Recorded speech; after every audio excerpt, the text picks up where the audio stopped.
ಇಷ್ಟು ಸಾಫ್ಟಾಗಿ ಪನ್ನೀರನ್ನು ಮನೇಲೇ ಮಾಡ್ಕೊಳ್ಬೋದು ಅಂದರೆ ನಂಬ್ತೀರಾ? ನಿಜವಾಗ್ಲೂ ಮನೇಲೇ ಪನ್ನೀರನ್ನ ಮಾಡ್ಕೊಳ್ಬೋದು. ತುಂಬ ಸುಲಭವಾಗಿರುತ್ತೆ. ಎಷ್ಟು ಸಾಫ್ಟಾಗಿದೆ ನೋಡ್ತಾ ಇದ್ರಲ್ಲ, ಪ್ರೆಸ್ ಮಾಡ್ತಾ ಇದ್ದಾಗೇ ಅದು ಎಷ್ಟು ಸಾಫ್ಟಾಗಿ ಅಂತ ಗೊತ್ತಾಗುತ್ತೆ. ಮತ್ತು ರುಚಿಯಿಂದ ಮನೇಲೇ ಕೂಡ ನಾವು ಪನ್ನೀರನ್ನ ಮಾಡ್ಕೊಳ್ಬೋದು. ಆಚೆಗಡೆ ಎಲ್ಲ ತುಂಬ ಕಾಸ್ಟ್ಲಿ ಇರುತ್ತೆ ಪನ್ನೀರು. ಹಾಲೇನಾದರೂ ಮಿಕ್ಕಿದ್ರೆ ಅಥವಾ ಎಕ್ಸ್ಟ್ರಾ ಏನಾದರೂ ಹಾಲು ತಂದಿದ್ದಾಗ ಬೇಕು ಅಂತಲೇ ಮಾಡ್ಕೊಳ್ಬೋದು. ನೋಡ್ತಿದ್ರಲ್ಲ, ತುಂಬ ಸಾಫ್ಟಾಗಿತ್ತು, ತುಂಬ ಈಸಿ ಕೂಡ. ಒಂದೇ ಒಂದು ಇಂಗ್ರೀಡಿಯೆಂಟ್ಸಿಂದ ನೀವು ಇದನ್ನು ಮನೇಲೇ ಪನ್ನೀರನ್ನ ಚೆನ್ನಾಗಿ ಮಾಡ್ಕೊಳ್ಬೋದು. ಇದು ಕ್ಯಾಲ್ಶಿಯಮ್ಮು ಮತ್ತು ಪ್ರೋಟೀನ್ ಹೆಚ್ಚಿಗೆ ಇರೋದ್ರಿಂದ ಮಕ್ಕಳಿಗೆ ಕೊಟ್ಟರೆ ತುಂಬ ಒಳ್ಳೆಯದು. ವಯಸ್ಸಾಗಿರೋರು ಕೊಟ್ಟರು ತುಂಬ ಒಳ್ಳೆಯದು. ಚಿಕನ್ಗಿಂತ ಪ್ರೋಟೀನ್ ಜಾಸ್ತಿ ಇರುತ್ತೆ ಅಂತಾರೆ. ವೆಜಿಟೇರಿಯನ್ಗೆ ಇದರಲ್ಲೇ ಪ್ರೋಟೀನ್ ಜಾಸ್ತಿ ಸಿಗೋದು. ಈಗ ಹೇಗೆ ಮಾಡ್ಕೊಳ್ಳೋದು ಅಂತ ನೋಡ್ಕೊಳ್ಳೋಣ ಬನ್ನಿ ಸ್ನೇಹಿತರೆ. ನಿಜವಾಗ್ಲೂ ತುಂಬ ಈಸಿ ಇದೆ. ನಾನಿಲ್ಲಿ 2 ಲೀಟ್ರ್ ಆಗೋಷ್ಟು ನಂದಿನಿ ಹಾಲನ್ನ ತೊಗೊಂಡಿದ್ದೀನಿ. ನೀವು ಬೇಕಾದರೆ ಯಾವ ಬ್ರ್ಯಾಂಡ್ ಬೇಕಾದ್ರೆ ಹಾಲನ್ನ ತೊಗೋಬೋದು. ನಾನು 2 ಲೀಟ್ರದಷ್ಟು ತೊಗೊಂಡಿದ್ದೀನಿ. 2 ಲೀಟ್ರಿಗೆ ನೋಡಿದ್ದೀರಲ್ಲ, 1 ಬೌಲ್ ಆಗೋಷ್ಟು ಪನ್ನೀರ್ ಆಗಿದೆ. ಅದಕ್ಕೆ ಕಾಸ್ಟ್ಲಿ ಅಂತ ಅನಿಸುತ್ತೆ. ತುಂಬ ಚೆನ್ನಾಗಿರುತ್ತೆ. ನನಗಂತೂ ಪನ್ನೀರ್ ಅಂದರೆ ಆಗ್ತಿರ್ಲಿಲ್ಲ, ಆದರೆ ಈ ಟೇಸ್ಟ್ ನೋಡಿ ಮನೇಲೇ ಮಾಡಿ ತಿನ್ನೋದ್ರಿಂದ ತುಂಬ ಅಡಿಕ್ಟ್ ಆಗಿದ್ದೀನಿ. ತುಂಬ ಚೆನ್ನಾಗಿರುತ್ತೆ. ನೋಡ್ತಿದ್ರಲ್ಲ, ಈಗ ಒಲೆಯಲ್ಲಿ ಒಂದು ಅರ್ಧ ಗಂಟೆ ಸಾಕು ಅನಿಸುತ್ತೆ. ಅರ್ಧ ಗಂಟೆ ಚೆನ್ನಾಗಿ ಬಿಸಿ ಮಾಡ್ಕೊಳ್ಬೇಕು. ಹಾಲನ್ನ ಚೆನ್ನಾಗಿ ಬಿಸಿ ಮಾಡಿ ಒಂದು ಕೆನೆ ಬರೋವರೆಗೂ ನಾವು ಚೆನ್ನಾಗಿ ಬಿಸಿ ಮಾಡ್ಕೋಬೇಕು. ನಾನು ಮೊದಲಿಗೆ ತೋರಿಸ್ತಿದ್ದೀನಿ. ನಾನು ಚಿಲ್ಲಿ ವಿನೆಗರ್ ತೊಗೊಂಡಿದ್ದೀನಿ. ಬೇಕಾದರೆ ವಿನೆಗರ್ ತೊಗೊಳ್ಬೋದು. ನಾನು ಚಿಲ್ಲಿ ಆ್ಯಡ್ ಮಾಡಿರೋದು ತೊಗೊಂಡಿದ್ದೀನಿ. ಯಾವ್ದು ಸಿಗುತ್ತೋ ಅದು ತೊಗೊಳ್ಳಿ. ಇಲ್ಲ ಅಂದರೆ ಬೆಟರ್ ಆಪ್ಷನು ನಿಮಗೆ ನಿಂಬೆಹಣ್ಣು ಇದ್ದರೆ ಸಾಕು. ನಿಮಗೆ ಈಸಿಯಾಗಿ ಹಾಲು ಮತ್ತು ನಿಂಬೆಹಣ್ಣಿದ್ರೆ ಪನ್ನೀರನ್ನ ಈಸಿಯಾಗಿ ಮನೇಲೇ ಮಾಡ್ಕೋಬೋದು. ತುಂಬ ಸುಲಭವಾದ ಪ್ರೋಸೆಸ್ಸು. ನೋಡ್ತಿದ್ರಲ್ಲ, ಈಗ ಹಾಲೆಲ್ಲ ಬಿಸಿಯಾಗಿ ಮೇಲ್ಗಡೆ ಕೆನೆ ಕಟ್ಟಿದೆ. ಈಗ ಸಣ್ಣ ಫ್ಲೇಮ್ ಮಾಡಿಕೊಂಡು ಒಂದು ಸತಿ ಉಕ್ಕಾದ್ಮೇಲೆ ನಾವು ನಿಧಾನಕ್ಕೆ ಅದನ್ನು ಕುದಿಸ್ಕೊಳ್ಬೇಕು.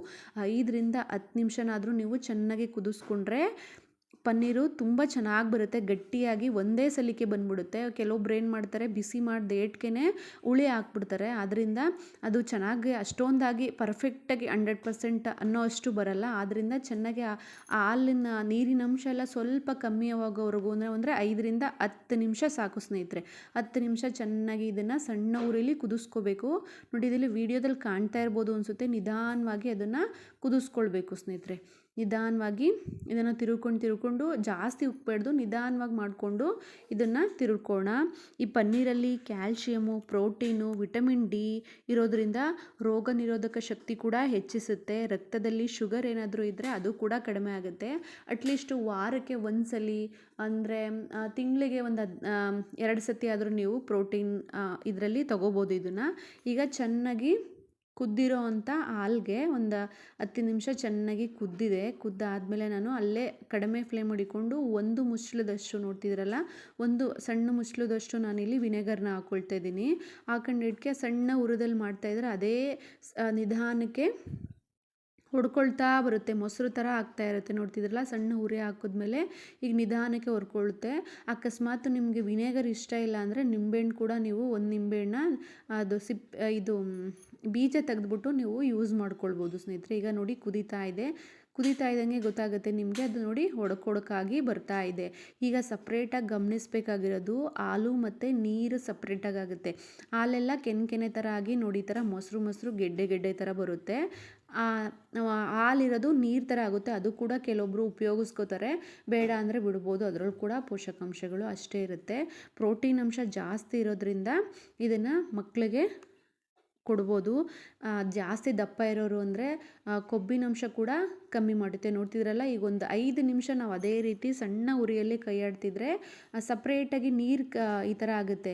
ಕೆಲವೊಂದ್ಸಲಿ ಹಾಲು ಥರನೇ ಇರುತ್ತೆ. ಆವಾಗ ಪರ್ಫೆಕ್ಟಾಗಿ ಬಂದಿರಲ್ಲ. ಈ ಥರ ನೀರು ಮತ್ತು ಹಾಲು ಮತ್ತು ಈ ಥರ ಸಪ್ರೇಟಾಗಿ ಆಗಬೇಕು. ಅಲ್ಲಿ ನೋಡಿದಕ್ಕೆ ಗೊತ್ತಾಗ್ಬಿಡ್ಬೇಕು ಇದು ನೀರು ಥರ ಆಗಿದೆ ಅಂದಾಗೇ ಇದು ಕರೆಕ್ಟಾಗಿ ಪರ್ಫೆಕ್ಟಾಗಿ ಆಗಿದೆ ಅಂತ. ಈಸಿಯಾಗಿ ಮಾಡ್ಬೋದು. ಎಂಥ ಚಿಕ್ಕ ಮಕ್ಕಳು ಕೂಡ ನಾವು ಇದನ್ನು ಮಾಡ್ಕೊಳ್ಬೋದು ಸ್ನೇಹಿತರೆ. ನೋಡ್ತಿದ್ರೆ ಸ್ವಲ್ಪ ಹುಳಿ ಅಂಶ ಇತ್ತು ಅಂದರೆ ನೀವು ನೀರು ಹಾಕ್ಕೊಂಡು ಬೇಕಾದ್ರೆ ಮಾಡ್ಕೊಳ್ಬೋದು. ಇಲ್ಲಾಂದರೆ ಈ ಥರ ಇದ್ದರೆ ಫುಲ್ ಹಾಲಿಂದ ನಾವು ಒಂದು 5 ನಿಮಿಷ ಚೆನ್ನಾಗಿ ಬಿಸಿ ಮಾಡಿಕೊಂಡು ಈಗ ಎಲ್ಲನೂ ಮಿಕ್ಸ್ ಮಾಡ್ಕೊತಾ ಇದ್ದೀನಿ. ತೂಕ ಇಳಿಕೆಗೂ ಕೂಡ ಇದು ಸಹಾಯ ಆಗುತ್ತೆ. ದೇಹದಲ್ಲಿ ಏನಾದರೂ ಕೊಬ್ಬಿನ ಅಂಶ ಇದ್ದರೆ ಅದು ಕೂಡ ಕಡಿಮೆ ಮಾಡೋ ಅಂಶ ಇರೋದ್ರಿಂದ ಇದನ್ನೆಲ್ಲರೂ ಯೂಸ್ ಮಾಡ್ಕೋಬೋದು. ನಾನಿಲ್ಲಿ ಕೆಳಗಡೆ ಒಂದು ಒಂದು ಪಾತ್ರೆ ಇಟ್ಕೊಂಡು ಮೇಲ್ಗಡೆ ಸ್ಟ್ರೈನರ್ ಇಟ್ಕೊಂಡಿದ್ದೀನಿ. ಅದಕ್ಕೆ ಒಂದು ಬಿಳಿ ಬಟ್ಟೆ ತೊಗೊಂಡಿದ್ದೀನಿ. ಕಾಟನ್ ಬಟ್ಟೆ ಆದರೆ ಚೆಂದ. ನಾನಿಲ್ಲಿ ಒಂದು ಪಂಚೆ ಬಟ್ಟೆ ತೊಗೊಂಡಿದ್ದೀನಿ. ನೀವು ಯಾವ ಬಟ್ಟೆ ಆದರೂ ಅದು ಸೋರಬೇಕು ಅಂತ ಇದರಲ್ಲಿರೋದು ತೊಗೋಬೇಕು. ಈಗ ಬೆಂದಿದೆಯಲ್ಲ ಅದನ್ನು ಒಡ್ಕೊಡ್ಕಾಗಿರೋಂಥದ್ದು ಅದೇನೇ ನಿಮಗೆ ಪನ್ನೀರ್ ಆಗೋದು. ಮನೆಯಲ್ಲೇ ಮಾಡ್ಕೊಳ್ಳೋದ್ರಿಂದ ಶುದ್ಧವಾಗಿ ಶುಚಿಯಾಗಿ ಕೂಡ ಇರುತ್ತೆ. ಈಸಿಯಾಗಿ ಕೂಡ ಮಾಡ್ಕೋಬೋದು ಅಂತ ಬ್ರಹ್ಮವಿದ್ಯೆ ಏನಲ್ಲ, ಅದು ಈಸಿಯಾಗಿ ಕೂಡ ಮಾಡ್ಕೊಳ್ಬೋದು. ನೋಡ್ತಿದ್ರಲ್ಲ, ಈಗ ನಿಧಾನವಾಗಿ ಎಲ್ಲನೂ ಬಿಸಿ ಇರುತ್ತೆ, ನಿಧಾನವಾಗಿ ಅದನ್ನು ಸೋರಿ ಎತ್ತಿಕ್ಬೇಕಷ್ಟೇ. ಒಂದು ಅರ್ಧ ಗಂಟೆಯಿಂದ ಬೇಗ ಬೇಕು ಅಂದರೆ ಒಂದು ಅರ್ಧ ಗಂಟೆಯಿಂದ 1 ಅವರು ಅಲ್ಲಿ ನಾವು ಇದನ್ನು ಯೂಸ್ ಮಾಡ್ಕೋಬೋದು. ಆ ನೀರಿರುತ್ತಲ್ಲ, ಆ ನೀರು ಕೂಡ ಕೆಲವೊಬ್ಬರು ಯೂಸ್ ಮಾಡ್ಕೋತಾರೆ ಸಾಂಬಾರಿಗೆ ಅಥವಾ ಏನಾದರೂ ಗ್ರೇವಿ ಮಾಡಿದಾಗ ಯೂಸ್ ಮಾಡ್ಕೊಳ್ಬೋದು. ನಾನೇನು ಯೂಸ್ ಮಾಡಿಲ್ಲ, ಬೇಕು ಅಂದರೆ ಯೂಸ್ ಮಾಡ್ಕೊಳ್ಳಿ. ಅದೆಲ್ಲ ಸ್ಟ್ರೈನ್ ಆದಮೇಲೆ ನೋಡಿ ಈ ಥರ ಬಿಸಿ ಇರುತ್ತೆ, ಅದನ್ನೆಲ್ಲ ಚೆನ್ನಾಗಿ ಗಂಟು ಕಟ್ಟಿ ನೀರಿನ ಅಂಶ ಸ್ವಲ್ಪನೂ ಕೂಡ ಇರಬಾರ್ದು, ಆ ಥರ ಚೆನ್ನಾಗಿ ಇದನ್ನು ಮಾಡಿ ಭಾರ ಅಂತ ಇರೋವಂಥದ್ದು ನಾನಿಲ್ಲಿ ಇಡ್ತಾಯಿದ್ದೀನಿ. ಯಾಕಂದರೆ ಅದರಲ್ಲಿರೋ ನೀರಿನ ಅಂಶ ಎಲ್ಲ ಕೆಳಗಡೆ ಹೋಗ್ಬಿಡ್ಲಿ ಅಂತ ಅಂದ್ಬಿಟ್ಟು ಸ್ಟ್ರೈನರ್ ತೊಗೊಂಡು ನೀರಿನ ಅಂಶ ಇರೋದು ಮಾಡ್ತಾರೆ. ಸೋಯಾಬೀನಲ್ಲಿ ಕೂಡ ಮಾಡ್ತಾರೆ ಈ ಥರ, ಅದು ತುಂಬ ಚೆನ್ನಾಗಿರುತ್ತೆ. ನೋಡಿ ಇಲ್ಲಿ ನಾನು ಒಂದು ರಾತ್ರಿ ನೈಟ್ ಫುಲ್ಲು ಇಟ್ಟಿದ್ದೀನಿ. ನೋಡ್ತಾ ಇದ್ರಲ್ಲ ಎಷ್ಟು ಚೆನ್ನಾಗಿ ಬಂದಿದೆ, ಸಾಫ್ಟಾಗಿ ಬನ್ ಥರ ಬಂದಿದೆ. ಒಂದು ನೈಟ್ ಇಟ್ಟರೆ ನನಗೇನೋ ಪರ್ಫೆಕ್ಟಾಗಿ ಚೆನ್ನಾಗಿ ಬರುತ್ತೆ ಅಂತ ಅನಿಸುತ್ತೆ. ನಾನು ಯಾವಾಗಲೂ ಹಾಗೆ ಮಾಡ್ಬೋದು. ನೋಡಿ ಇಲ್ಲಿ ಸಣ್ಣ ಸಣ್ಣದಾಗಿ ನಿಮ್ಗೆ ಯಾವ ಥರ ಪೀಸು ಎಷ್ಟು ಸೈಜ್ ಬೇಕೋ ಆ ಸೈಜಲ್ಲಿ ನೀವು ಇದನ್ನು ಕಟ್ ಮಾಡ್ಕೊಳ್ಬೋದು. ಪನ್ನೀರ್ ಅಲ್ಲಿ ತುಂಬ ಪ್ರೋಟೀನ್ ಇರೋದ್ರಿಂದ ಹೋಟ್ಲುಗಳಲ್ಲೆಲ್ಲ ತುಂಬ ಕಾಸ್ಟ್ಲಿ ಹೇಳ್ತಾರೆ. ಕೇಳಿ ನೋಡಿ ಬೇಕಾದ್ರೆ, ತುಂಬ ಕಾಸ್ಟ್ಲಿ ಇರುತ್ತೆ.